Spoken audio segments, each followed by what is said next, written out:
Permata TV YouTube Indonesia dengan bangga mempersembahkan sebuah storytelling kekinian abad ini, diangkat dari karya besar Esa Mintarja yang sangat populer di masanya, berlatar belakang kisah tanah Jawa masa lampau dengan judul Kisah Api di Bukit Menoreh.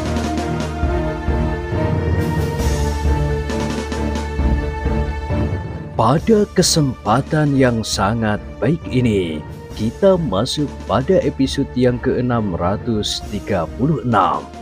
Selamat menikmati.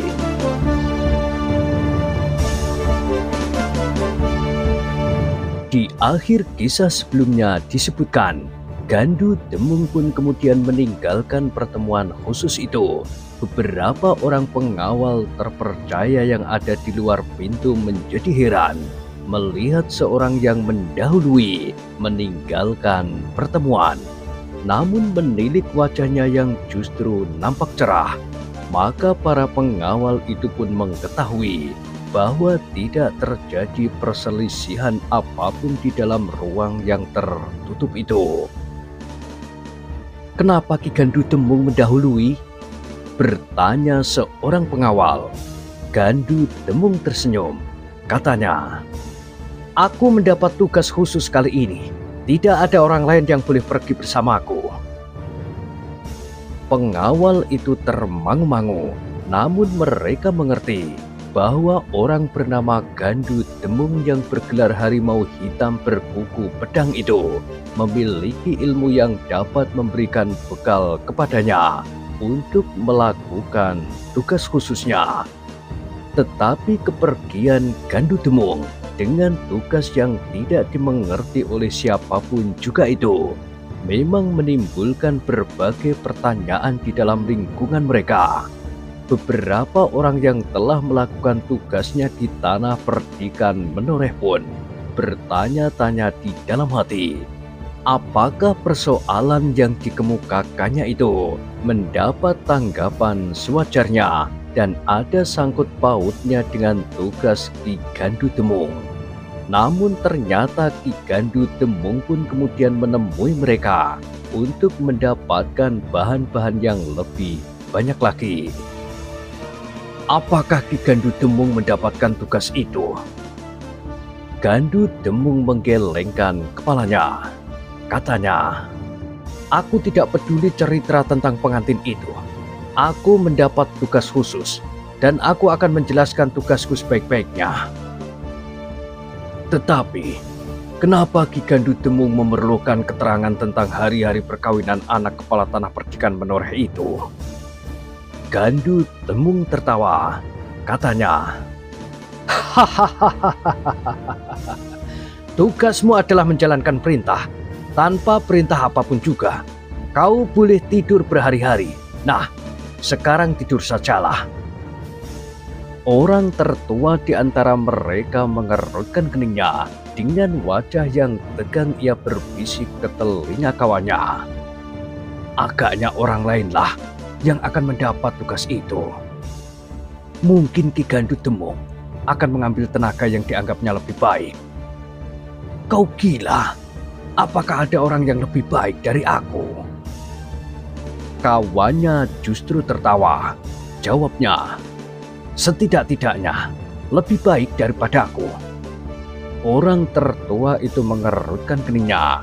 Katanya kemudian, "Kita tunggu saja.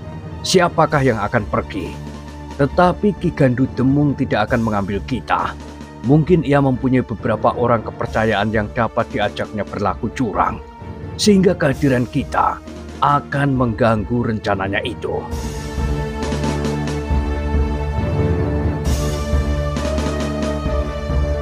"Shh, jangan berkata begitu. Kau kenal Ki Gandu Demung kan? Seperti kau mengenal Ki Panganti dan Ki Rimbakworo. Apakah kau kira mereka mengerti betapa mahalnya nyawa orang lain bagi orang itu?" Bukankah aku tidak berkata apa-apa? Aku hanya mengatakan bahwa Ki Gandu Demung adalah orang yang jauh lebih tepat daripada orang lain. Ia mengenali daerah ini karena ia memang dilahirkan di sini, di antara gerombolan-gerombolan liar di sekitar Gunung Tidar. Ia mendapat gelar harimau hitam berkuku pedang. Kukunya memang panjang-panjang, desis seorang yang masih muda. Kau juga, desis kawannya yang lain. Hei, aku tidak berkata apa-apa, tetapi ia memang seorang yang matang dan memiliki banyak kelebihan dari orang lain. Orang-orang itu pun kemudian termangu-mangu sejenak. Mereka mengerti bahwa agaknya Gandu Demung telah mendapat tugas khusus, tetapi mereka tidak mengerti kenapa nampaknya Ki Gandu Demung itu masih belum menunjuk siapapun juga, terutama mereka yang pernah bertugas di tanah perdikan menoreh. Tetapi mereka memang hanya dapat menunggu, karena justru ketika malam turun, mereka sudah tidak melihat Ki Gandu Demung di antara mereka. Ki Gandu Demung telah pergi, desis salah seorang dari mereka yang ikut bertugas di menoreh. Apakah ia sama sekali tidak memerlukan seorang penunjuk jalan untuk tugas yang barangkali ada hubungannya dengan pengantin itu? Gumam kawannya. Tiba-tiba saja orang yang menyaksikan kematian kawannya di halaman belakang rumah Ki Gede itu berkata, "Aku adalah orang yang paling mengetahui tentang tanah perdikan menoreh. Aku telah mendekati langsung ke rumah kepala tanah perdikannya, dan aku tahu betul apa yang ada di rumah itu." Seorang yang lebih tua daripadanya tertawa. Katanya,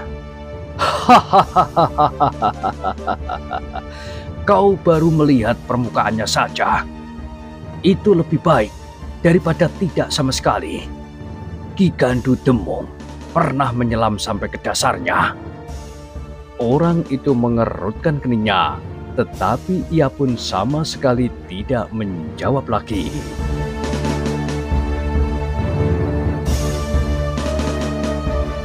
Dalam pada itu, Gandu Demung memang sudah meninggalkan perkemahan pasukan Empu Pinang Aring.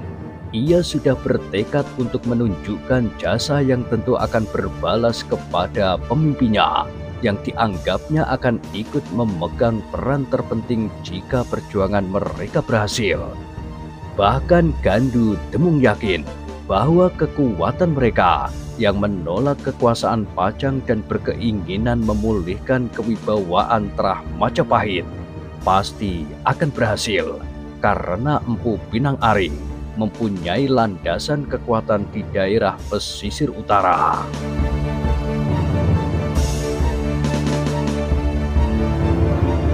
Jika kekuatan yang akan mengadakan pembicaraan di lembah antara Gunung Merapi dan Gunung Merbabu itu dapat mencapai kesepakatan, maka kekuatan yang akan tergabung itu tentu tidak akan dapat terbendung lagi, baik oleh Pajang apalagi oleh Mataram, karena sebagian dari kekuatan pokok ada di dalam istana Pajang itu sendiri, selain kekuatan dari pesisir utara dan daerah timur yang kecewa.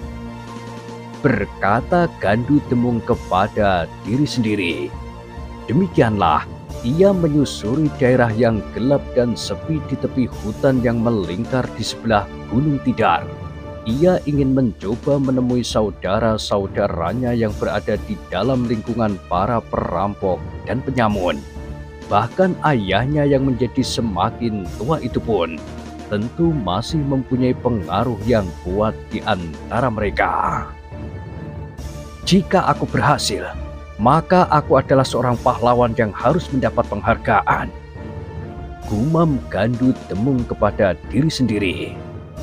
Ayah dan saudara-saudaraku pun tentu akan mendapat bagiannya. Mungkin ayah akan mendapatkan tanah perdikan menoreh, atau menjadi seorang demang di daerah yang subur di sekitar Gunung Merapi atau Gunung Merbabu. Terlebih-lebih lagi apabila tanah perdikan Banyu Biru termasuk Pamingit diserahkan kepadaku kelak.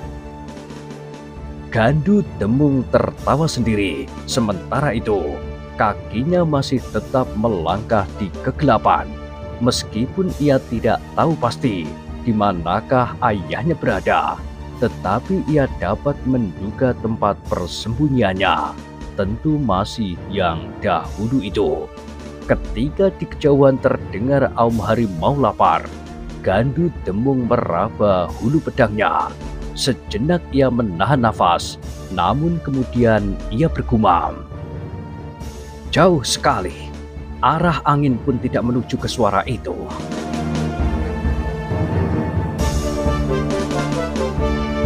Tetapi seandainya tiba-tiba saja seekor harimau telah berdiri di tengah jalan sempit yang sedang dilaluinya, Gandu Demung pun tidak akan berhenti, apalagi berbalik. Setelah berjalan beberapa lama, maka Gandu Demung telah meninggalkan jalan yang menyusuri pinggir hutan. Ia mulai berjalan di jalan yang lebih lebar di sebuah padang ilalang, dan ia pun mengenal dengan baik bahwa jalan itu akan segera sampai ke daerah yang berpenghuni. Tetapi ia tidak akan pergi ke padukuhan itu. Ia akan berbelok menghindar dan akan langsung pergi ke tempat yang jarang dikunjungi orang. Sebuah patisan kecil yang terpencil di celah-celah bukit kecil. Mudah-mudahan aku dapat bertemu dengan siapapun di tempat itu, desisnya. Namun dalam pada itu, langkahnya tiba-tiba terhenti.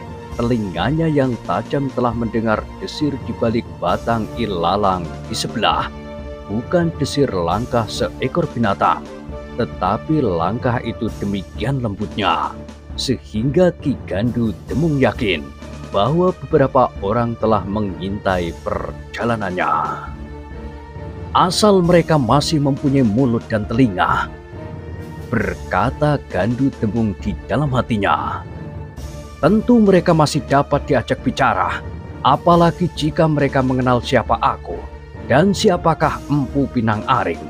Tentu mereka tidak akan mengganggu.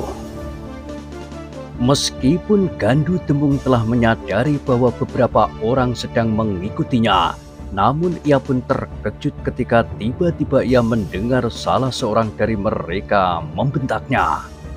"Hei, berhenti!"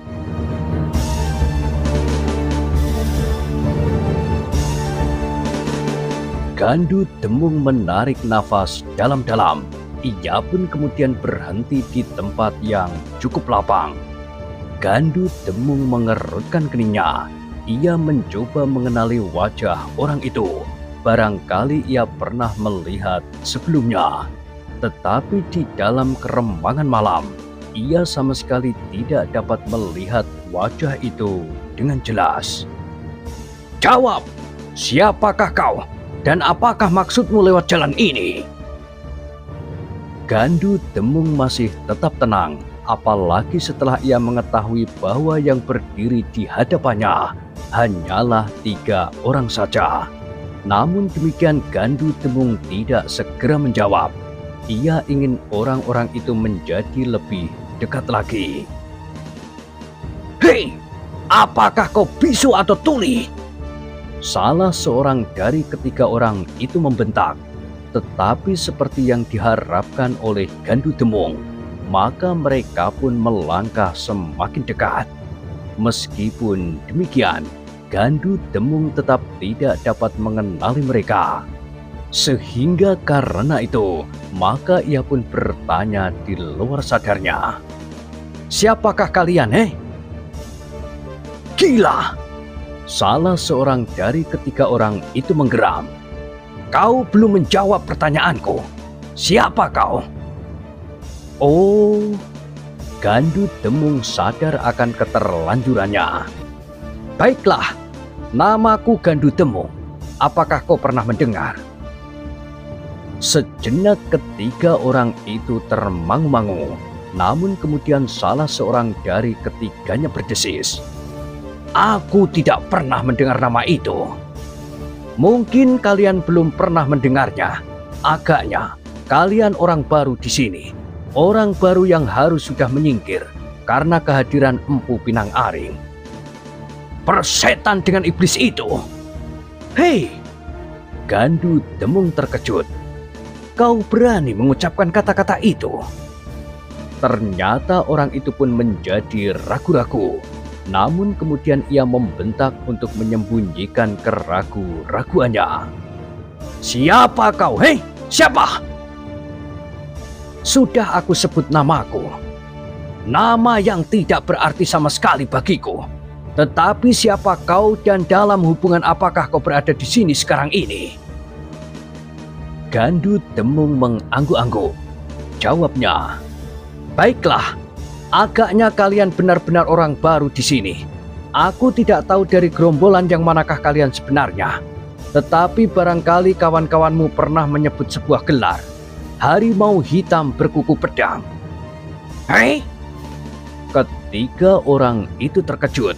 Beberapa saat mereka termangu-mangu. Baru kemudian salah seorang dari mereka menggeram. "Kau ingin menakut-nakuti kami?" "Sama sekali tidak. Gelar itu memang gelar yang diberikan kepadaku oleh orang-orang yang justru tidak aku mengerti. Bahkan arti dari gelar itu pun tidak aku mengerti pula. Apakah yang sama dengan harimau hitam, apalagi berkuku pedang, sedang aku hanya mempunyai sebilah pedang saja." "Persetan, tetapi aku memang pernah mendengar gelar itu. Gelar dari seorang yang ditakuti di daerah ini. Tetapi sejak kehadiran Empu Pinang Aring, harimau hitam itu tidak pernah terdengar lagi. Ternyata ia pun tidak lebih dari seorang pengecut." "Kau salah, Kisanak. Harimau hitam itu tidak hilang pada saat Empu Pinang Aring datang kemari. Tetapi jauh sebelum itu, karena harimau hitam itu memang berada di dalam lingkungan pasukan Empu Pinang Aring sejak lama. Dan sekarang, kebetulan sekali Empu Pinang Aring dan orang-orangnya yang terpercaya berada di daerah ini termasuk aku, harimau hitam berkuku pedang." Ketiga orang itu termangu-mangu sejenak. Baru sejenak kemudian salah seorang dari mereka menggeram. "Meskipun kau benar-benar harimau hitam berkuku pedang seperti yang pernah aku dengar namanya, dan bahkan kau adalah salah seorang dari pasukan Empu Pinang Aring, namun aku ingin meyakinkan bahwa kekuatan gerombolan Condromowo belum lenyap dari daerah ini, bahkan semakin lama justru menjadi semakin kuat. Jika Empu Pinang Aring mengabaikan kekuatan gerombolan Condromowo, maka ia akan menyesal." Gandu Demung mengerutkan keningnya. Dengan suara yang dalam, ia mengulang, "Condromowo. Aku pernah mendengar nama gerombolan Condromowo yang dipimpin oleh Ki Bajang Garing. Hei, apakah kau anak buah Ki Bajang Garing?"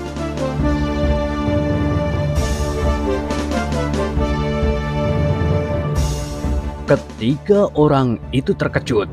Salah seorang dari mereka bertanya, "Kau kenal nama Ki Bajang Garing?" Tetapi itu pun tidak mustahil, karena nama Ki Bajang Garing di daerah ini tidak kurang dari nama Empu Pinang Aring. Gandu Demung tertawa. Katanya, "Kau benar-benar anak yang dungu. Kau sama sekali tidak mempunyai gambaran betapa perbandingan yang sama sekali tidak seimbang antara gerombolan yang kau sebut Condromowo, pimpinan Ki Bajang Garing itu."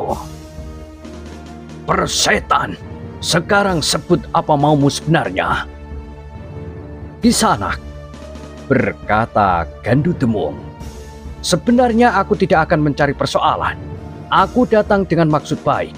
Aku ingin membuat hubungan dengan gerombolan-gerombolan yang semula ada di daerah sekitar Gunung Tidar ini, namun yang kemudian tercerai-berai karena kehadiran Empu Pinang Aring." "Kami tidak tercerai-berai." "Baiklah, tetapi ketahuilah bahwa aku adalah Gandu Demung yang bergelar harimau hitam berkuku pedang. Jika kau masih belum jelas, maka kau tentu pernah mendengar nama orang tua yang tentu dikenal dengan baik oleh Ki Bajang Garing." "Siapakah orang tua itu?" "Ki Carang Soko." "Persetan dengan Carang Soko. Tentu orang-orang dari gerombolan Condromowo mengenal orang yang bernama Ki Carang Soko. Ia adalah musuh bebuyutan Ki Bajanggaring. Jika kau termasuk salah seorang anak buah Ki Carangsoko, maka kau memang pantas dibinasakan sebelum kau berhasil berbuat sesuatu yang dapat mencelakakan gerombolan Condromowo. Kenapa mencelakakan? Kau tentu akan dapat bercerita bahwa kami bertiga berada di daerah ini. Orang-orang dari Carangsoko tentu akan menelusuri daerah ini pula untuk membuat perkara dengan orang-orang dari gerombolan kami. Kalian agaknya terlampau berprasangka. Sebenarnya, kami ingin membuat hubungan menjadi lebih segar daripada permusuhan yang tidak ada artinya. Ketahuilah, aku bukan saja orang dari gerombolan Carangsoko, tetapi aku adalah anaknya laki-laki.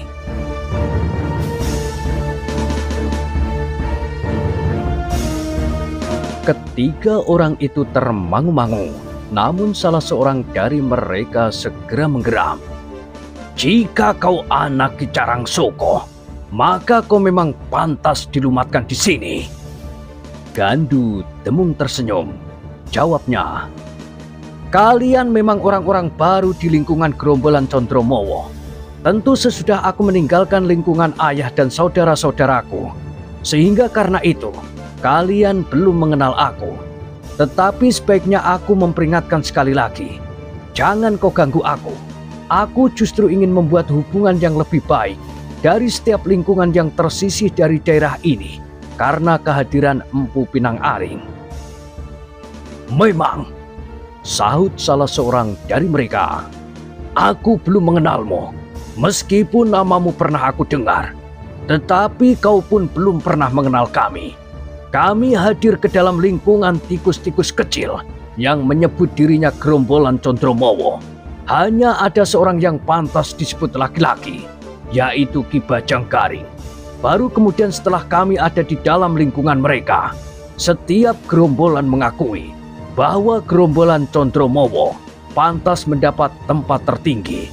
Dan orang yang bernama Carangsoko itu tidak akan berani menyentuh bayi sekalipun yang berada di dalam perlindungan kami.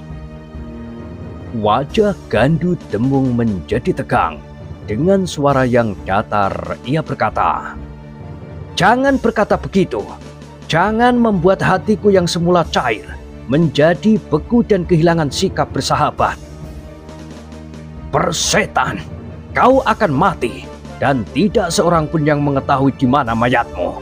Empu Pinang Aring sebenarnya tidak menakutkan sama sekali. Tetapi karena jumlah anak buahnya yang tidak terhitung sajalah yang memaksa kami menyingkir untuk sementara."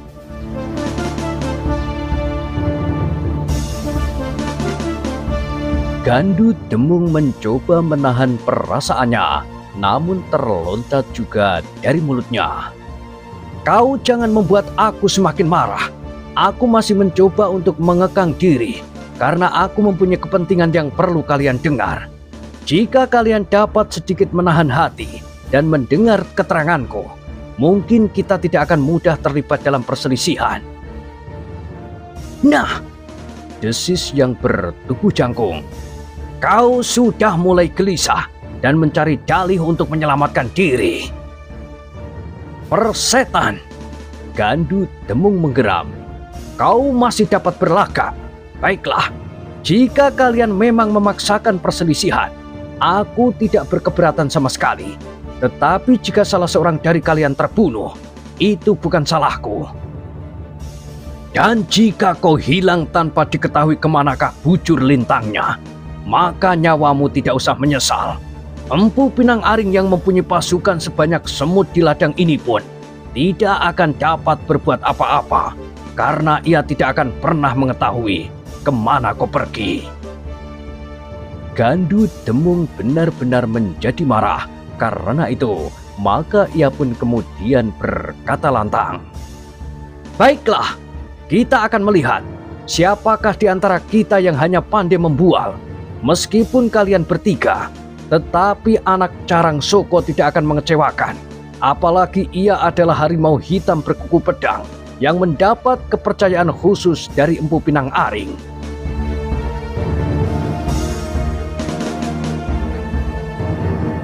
Orang yang bertubuh jangkung itu tertawa. Katanya, "Aku pun dapat menyebut diriku dengan gelar yang lebih menakutkan dari sekedar harimau berkuku pedang.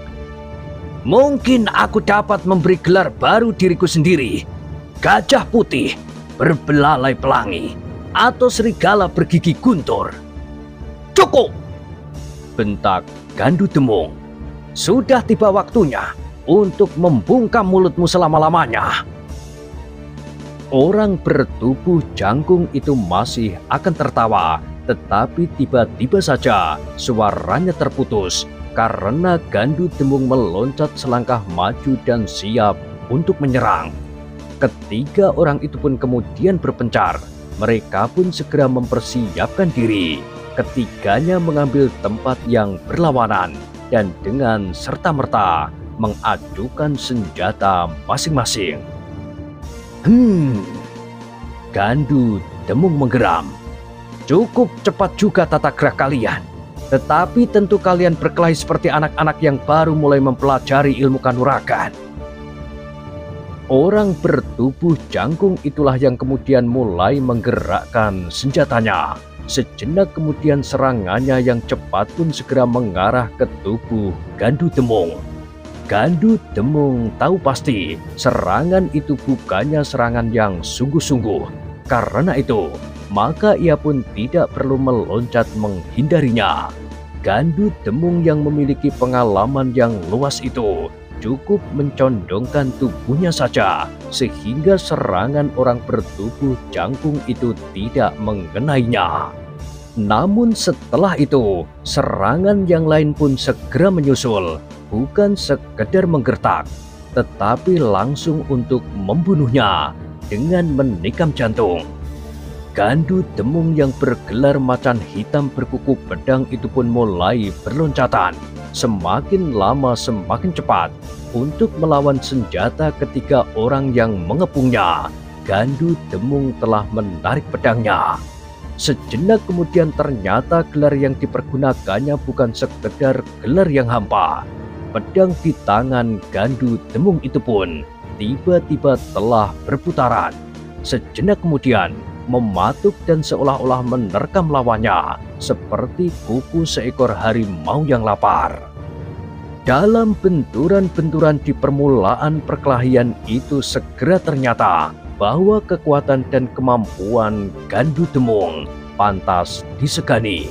Tetapi lawannya merasa bahwa mereka tidak bertempur seorang diri. Bertiga mereka menghadapi seorang saja yang bagaimanapun juga tangguhnya. Namun mereka bertiga pun merasa memiliki bekal untuk melawannya.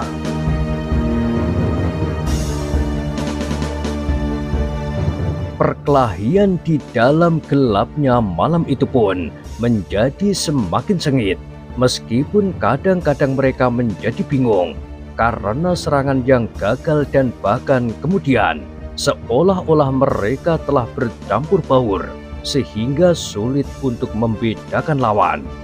Tetapi justru Gandu Demung tidak pernah mengalami kebingungan serupa itu, karena ia justru seorang diri. Siapapun yang bukan dirinya sendiri tentulah salah seorang dari lawannya. Dengan demikian maka perkelahian itu pun menjadi semakin sengit ketika lawan Gandu Demung mencoba untuk mengambil jarak yang seorang dengan yang lain. Serangan mereka tidak lagi membuat mereka sendiri bingung, tetapi beruntun seperti ombak di pantai. Gandu Demung terpaksa mengerahkan ilmunya untuk melawan ketiga lawannya yang menyerang berurutan, apalagi dari arah yang berbeda-beda. Senjata mereka satu demi satu menyambar dengan dahsyatnya. Gandu Demung yang betapapun dicekam oleh kemarahan, namun ia tidak melupakan niatnya untuk membuat hubungan dengan gerombolan-gerombolan yang tersebar di sekitar Gunung Tidar. Meskipun gerombolan yang satu ini adalah musuh bebuyutan dari gerombolannya sendiri. sebelum ia berhasil meningkatkan diri ke dalam gerombolan yang besar yang dipimpin oleh seorang yang pilih tanding bernama Empu Pinang Aring. Karena itu, maka sekali-sekali ia masih mencoba untuk menunjukkan bahwa ia tidak bermaksud bermusuhan. Namun dengan demikian, akibatnya adalah sangat berbahaya bagi dirinya. Lawannya yang tidak mengerti keraguan-raguan di hatinya merasa bahwa Gandu Demung tidak mampu melakukan perlawanan lebih dari mempertahankan diri.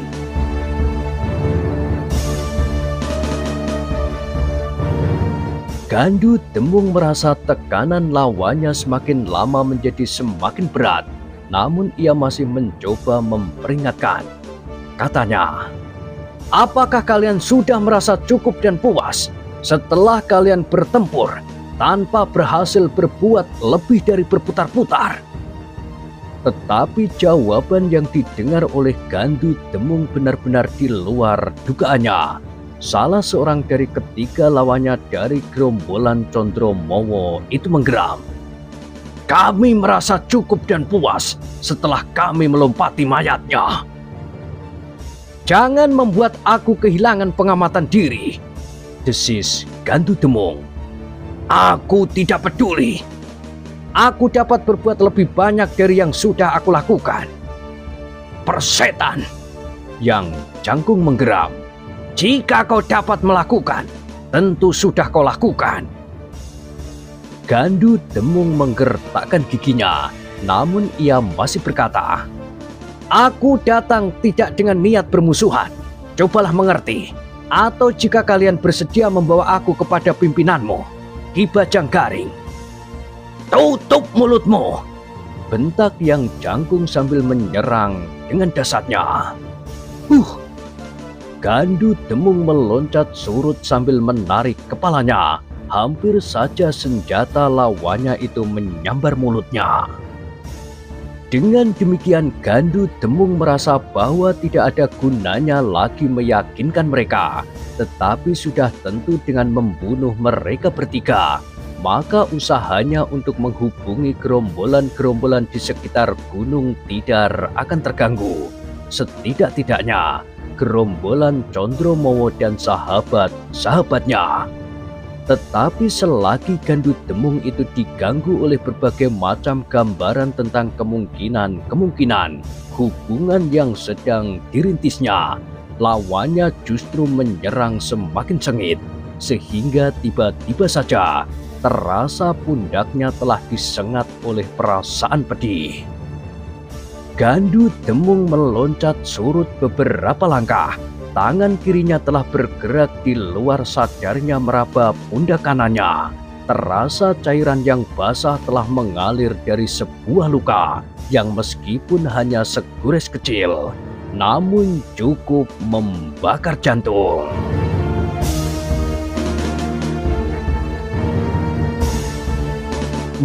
Nah, bagaimanakah kisah selanjutnya? Silahkan ikuti terus kisah Api di Bukit Menoreh pada kesempatan berikutnya.